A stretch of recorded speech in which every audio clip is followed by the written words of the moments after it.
அனைவருக்கும் அன்பு வணக்கம். இன்னைக்கு நம்ம பார்க்க போற தகவல் மகா சங்கடஹர சதுர்த்தி விரதம் எப்படி இருக்க வேண்டும் அப்படின்றத பார்க்க போறோம். விநாயகரை நீங்க எப்படி வழிபட்டா 11 நாள்ல உங்க பிரச்சனை தீர்ந்துடும் அப்படின்றத பார்க்க போறோம். அதுக்கு முன்னாடி நம்ம சேனலை சப்ஸ்கிரைப் பண்ணாதவங்க சப்ஸ்கிரைப் பண்ணிக்கோங்க. லைக் பட்டனையும் அழுத்திடுங்க. உங்களுக்கு மிகவும் விருப்பமான கடவுள் பெயரை கமெண்ட் பாக்ஸ்ல கமெண்ட் பண்ணிடுங்க. வாங்க நம்ம வீடியோக்குள்ள போலாம். விநாயகர் சதுர்த்திக்கு முன்பு வரும் சங்கடஹர சதுர்த்தியை தான் நாம மகா சங்கடஹர சதுர்த்தி அப்படின்னு சொல்றோம். ஒரு வருடத்துல 12 சங்கடஹர சதுர்த்திகள் இருக்கு. இவை அனைத்திலும் விரதம் இருந்து விநாயகரை வழிபட முடியாதவர்கள் மகா சங்கடஹர சதுர்த்தி அன்று மட்டும் விரதம் இருந்து விநாயகரை மனதார வழிபட்டால் வருடம் முழுவதும் வரும் 12 சங்கடஹர சதுர்த்திகளில் விரதம் இருந்த பலன் நமக்கு கிடைக்கும் என்பது விநாயகரை வழிபடும் பக்தர்களின் அசைக்க முடியாத நம்பிக்கையாக இருக்கிறது.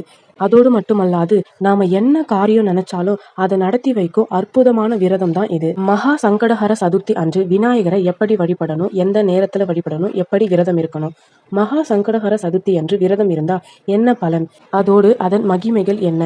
முழு முதற் கடவுளான விநாயக பெருமானை வழிபடுவதற்குரிய திதி சதுர்த்தி திதியாகும். வளர்பிறை தேய்பிறை என மாதத்திற்கு 2 முறை சதுர்த்தி திதி வரும். இதில் தேய்பிறையில் வரும் சதுர்த்தியை சங்கடஹர சதுர்த்தி என வழிபடுகிறோம். விநாயக பெருமான் அவதரித்த ஆவணி மாத வளர்பிறை சதுர்த்திக்கு முன்பு தேய்பிறையில் வரும் சங்கடஹர சதுர்த்தியை மகா சங்கடஹர சதுர்த்தி என்கிறோம். நீங்க இப்பதான் புதுசா சங்கடஹர சதுர்த்தி விரதம் இருக்க துவங்குறீங்கன்னா மகா சங்கடஹர சதுர்த்தியில் தங்களின் விரதத்தை துவங்கலாம். அதோட மகா சங்கடஹர சதுர்த்தி அன்று ஒரு குறிப்பிட்ட முறையில் விநாயகரை வழிபட்டால் வீட்டில் எப்படிப்பட்ட கஷ்டம் இருந்தாலும் விலகிவிடும். இந்த ஆண்டு மகா சங்கடஹர சதுர்த்தி ஆகஸ்ட் 22ஆம் தேதி வியாழக்கிழமை வருது. வியாழக்கிழமைன்றது குருவுக்கும் ரொம்ப உகந்த நாள். அன்றைய தினம் வரதுனால இந்த மகா சங்கடஹர சதுர்த்தி மிகவும் சிறப்பானதா இருக்கு. அன்றைய தினம் மாலை 6:14 மணிக்கு பிறகு சதுர்த்தி திதி துவங்குகிறது. ஆகஸ்ட் 23ஆம் தேதி பகல் 3:48 வரை மட்டுமே சதுர்த்தி திதி உள்ளது. அதனால விரதம் இருக்க நினைப்பவர்கள் இந்த நேரத்தை பயன்படுத்தி கொள்ளலாம். இதனால் ஆகஸ்ட் 22ஆம் தேதி மகா சங்கடஹர சதுர்த்தி வழிபாட்டினையும் விநாயகர் வழிபாட்டினையும் மேற்கொள்ளலாம். பொதுவாக சங்கடஹர சதுர்த்தி வழிபாட்டினை மாலையில் தான் மேற்கொள்ள வேண்டும். விநாயகரை வழிபட்ட பிறகு சந்திரனை தரிசனம் செய்த பிறகுதான் சங்கட சதுர்த்தி விரதத்தை நிறைவு செய்ய வேண்டும் அப்படின்றத விநாயக பெருமானே சொன்னது புராண கதைகள்ல இருக்குது.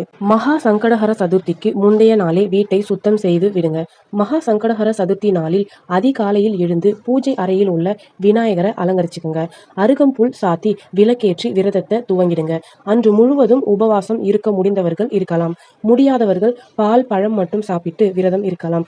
அதுவும் முடியாதவர்கள் எளிமையான உணவுகளை குறைந்த அளவில் எடுத்துக்கொண்டு விரதம் இருக்கலாம்.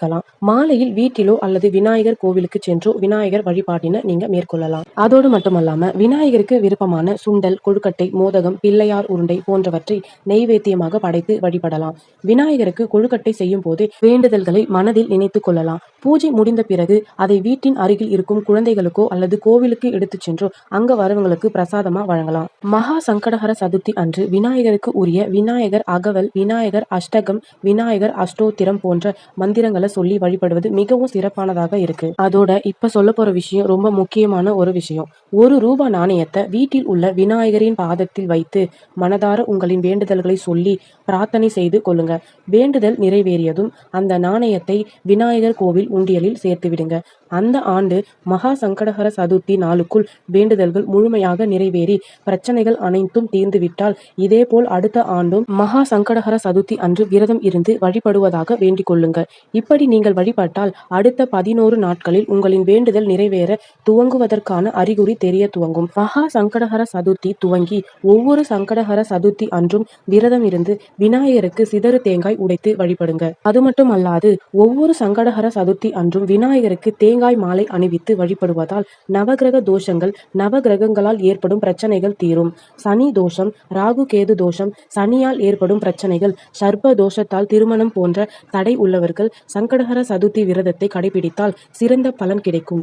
அதேபோல் சங்கடஹர சதுர்த்தி தோறும் விநாயகருக்கு மாலை வாங்கி சாற்றி அந்த மாலையை வாங்கி வந்து வீட்டின் நிலைப்படியில் மாட்டி வைத்தால் வீடு வாங்க முடியாமல் தவிப்பவர்கள், வீட்டில் பலவிதமான பிரச்சனைகளை அனுபவிப்பவர்கள், பலவிதமான தடை தோல்விகளை சந்திப்பவர்கள் ஆகியோருக்கு நல்ல தீர்வு கிடைக்கும். விநாயகருக்கு அணிவிக்கப்படும் அருகம்புல்லை வாங்கி வந்து வீட்டில் வைத்து வழிபடுவதால் தீய சக்திகளால் ஏற்படும் பிரச்சனைகள் நீங்கும் என்பதும் பக்தர்களின் அசைக்க முடியாத நம்பிக்கையாக இருக்கிறது. அதோடு மட்டுமல்லாது இப்ப சொல்ற சில பொருட்களை வாங்கி வந்து உங்க வீட்ல இருக்க விநாயகர் படத்துக்கு முன்னாடி வைக்கலாம். எல்லா பொருட்களையும் வாங்க முடியவில்லை அப்படின்னாலும் ஏதாவது ஒன்றையாவது நீங்க மறக்காம வாங்கிடுங்க. மஞ்சள் நிறத்தில் இருக்கும் சமையலுக்கு தேவையான பொருட்கள் இல்ல மங்கள பொருட்கள் எது வேண்டுமானாலும் நீங்க வாங்கலாம். அடுத்ததாக கருப்பு உளுந்து அப்படி இல்லைன்னா வெள்ளை உளுந்து உங்களால எது முடியுமோ அதை கொஞ்சமா வாங்கிக்கங்க. அடுத்ததாக அனைத்து நாட்டு மருந்து கடைகளிலும் கிடைக்கிற கொள்ளு, இது கேது பகவானுக்கு உகந்ததா இருக்கு. அதனால இதையும் சிறிதளவு வாங்கிக்கங்க. அடுத்ததாக விநாயகரின் கண், இதுவும் நாட்டு மருந்து கடைகள்ல கிடைக்கும். அடுத்ததாக பஞ்சதீப விளக்கு, இதுவும் நாட்டு மருந்து கடைகள்ல கிடைக்கும். இதை வாங்கிட்டு வந்து வீட்டில் பூஜை அறையில் ஒன்று ஏற்றி வைப்பது மிகவும் நல்லது.